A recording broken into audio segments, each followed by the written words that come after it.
अवंतीपुरा। मैंने कहा है क्या चीज इस्लाम की आपके यहाँ? यहाँ के लड़के अगर ड्रग्स में हैं, यहाँ के लड़के अगर चेली पारिश से आ रहे हैं। एक नौजवान लड़का जब उसको ज्यादा ही आदत लग गई और अपने आप को बचा नहीं पा रहा था, वो क्या करता था, आहिस्ता से जाता था जूते गांठने वाले के पास, उससे कहता था मेरे जूते को पॉलिश कर दो, और जो वो पॉलिश करके जूता तैयार कर देता था, उसके बाद डब्बे को हाथ मारकर भाग जाता था और दूर जाकर के वो चाटता रहता था। मैं ऐसे ही तालीमी इदारे को भी जानता हूं जहां की लड़कियां चेरी पॉलिश ला करके ससुरों पर इस तरह से मलती हैं जिस तरह से मक्खन माला जाता हो, फिर उसके बाद खाती। ये बातें आपको शायद सुनाने की मुनासिब नहीं थी, मगर बहुत ही बोझ डाल करके अपने आप को और आपको ये बात सुनाई जा रही है।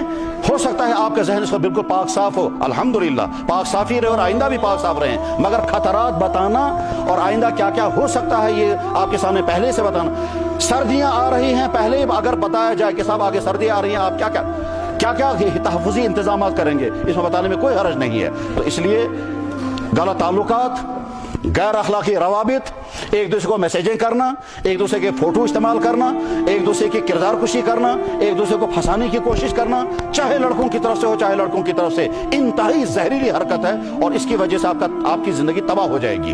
ड्रग्स में मुब्तला होना, फैशन करना, फिल्म स्टारों के पीछे चलना, क्रिकेटरों के पीछे चलना, खेल वालों के पीछे चलना, उनका अपना रोल मॉडल बनाना, उनसे मिलने वाला कुछ नहीं है। ये आज के जमाने का बदतरीन धोखा है कि कौम को मुब्तला कर दिया जाता है, सारी कौम को बुखार चढ़ जाता है क्रिकेट का, और असल में वो चंद आदमियों की वो पैसे खींचने की मुहिम होती है। अब ये भी जानते हैं कि क्रिकेटरों पर लाखों बल्कि करोड़ों रुपए खर्च होते हैं, जिन 5 स्टार होटलों में क्रिकेटरों को ठहराया जाता है, उन 5 स्टार होटलों के नीचे लोग भूखे मरते हैं, उन पर करोड़ों रुपए खर्च होते हैं और नीचे वो लोग भूखे मरते हैं। नादान दुनिया है।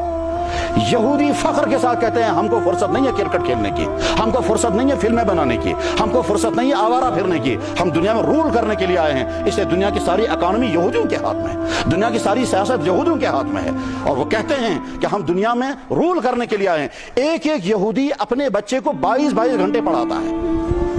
इसीलिए दुनिया में सबसे ज्यादा पागल होने वाली कौम यहूदियों के नौजवान बच्चे हैं। इतना ज्यादा उन पर मेहनत करते हैं क्योंकि वो दुनिया में पॉलिसी मेकर बनने वाले हैं। उनके पास फुर्सत नहीं है हम खेलों में जाएंगे, उनके पास फुर्सत नहीं हम फिल्मों में जाएंगे। इसलिए आपने इस्राइल की कहीं कोई टीम नहीं सुनी होगी, football team, cricket team, hockey team, tennis team, ये टीमें वो नहीं बनाते हैं क्योंकि बेदार मग़ज़ कौम है। मेरे नौजवान भाइयों, अपनी जवानी को बहुत एहतियात के साथ गुजारें, एहतियात के साथ चलाएं, आज के इन्फेक्शनों से अपने आप को बचाएं। जैसे मादी इन्फेक्शन से आप अपने मास्क लगाते हैं, ठीक इसी तरह से अपने आप को ईमान का मास्क लगाइए, किरदार का मास्क लगाइए, और जब ऐसा बनेंगे तो आप कीमती जवान बनेंगे। जनाब रसूल अकरम सल्लल्लाहु अलैहि वसल्लम की हदीस सुनाकर मैं बात खत्म करता हूँ। हमारे नबी मोहम्मद रसूलुल्लाह सल्लल्लाहु अलैहि अल्लाह अकबर। बल्कि बीच में मुझे एक बात और याद आई, इस वक्त के तालीमी निज़ाम का एक बड़ा खतरनाक जहर यह भी है कि इंसान का जहन नबी और अल्लाह की ज़ात से हट जाता है, शुकूक पैदा हो जाते हैं। कल रात मुझे नौजवान लड़के ने सवाल पूछा, क्या लगा साहब सुनिए, खुदा ने ये कायनात बनाई है, कुरान और हदीस के अलावा कोई और वजह बताइए।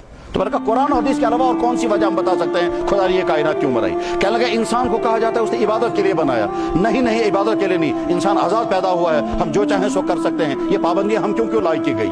ये है निज़ाम तालीम के असरात। आज के निज़ाम तालीम में हो सकता है ऐसा जहन तैयार हो जाए, चुनांचे होता भी है कि एक आदमी फख्र के साथ, एक आदमी बड़ी जुर्रत के साथ कहता है 1500 साल पुरानी तहजीब हम पर क्यों मुसल्लत की जा रही है। एक आदमी बड़े धड़ल्ले के साथ कहता है कि साहब 1500 साल पहले बैकवर्ड दुनिया का एक इंसान था, उसकी तहजीब कहा जाता है ये नबवी तहजीब है, हम उसको नबी मानने के लिए तैयार नहीं है। ये आज के तालीमी इदारों से निकलने वाली नस्ल का हाल है। आप इस जहर से अपने आप को बचाएंगे, अथीस नहीं बनेंगे, लिबरल जहन के नहीं बनेंगे, मिल्लत के फर्द के हैसियत से जवानी की जिंदगी गुजारेंगे और अपने अंदर मोहम्मद रसूलुल्लाह सल्लल्लाहु अलैहि वसल्लम के अवसा पैदा करेंगे। आखिरी बात मैं हदीस सुनाने से पहले अर्ज करना चाहूंगा, एक टॉपिक आप अपने लिए मुंतखब कर लें, और वो क्या? हजारों वो हदीसें जो अल्लाह के नबी ने बयान फरमाई और आज की साइंस वही कहती है जो हुजूर ने बयान फरमाई थी। इस टॉपिक को आप लेकर के अपनी एक नोटबुक बनाएं और देखें हमारे नबी ने यह बात 1400 साल पहले कही है, आज की साइंस वही कह रही है। उस वक्त उन्होंने किसी मेडिकल कॉलेज में उन्हें नहीं पढ़ा था, लेकिन मेडिकल से रिलेटेड कोई बात उन्होंने कही है, आज वो साबित हो रही है। यूरोप के बहुत सारे बच्चा अस्पतालों में आजकल खांड के ठेले लटकाए रखते हैं क्या जब बच्चा पैदा हो जाएगा ये खांड के चंद दाने बच्चे के मुंह में डालो? क्यों साहब? क्योंकि नई रिसर्च आ गई। वो नई रिसर्च क्या आ गई कि बच्चे के मुंह में अगर मीठी चीज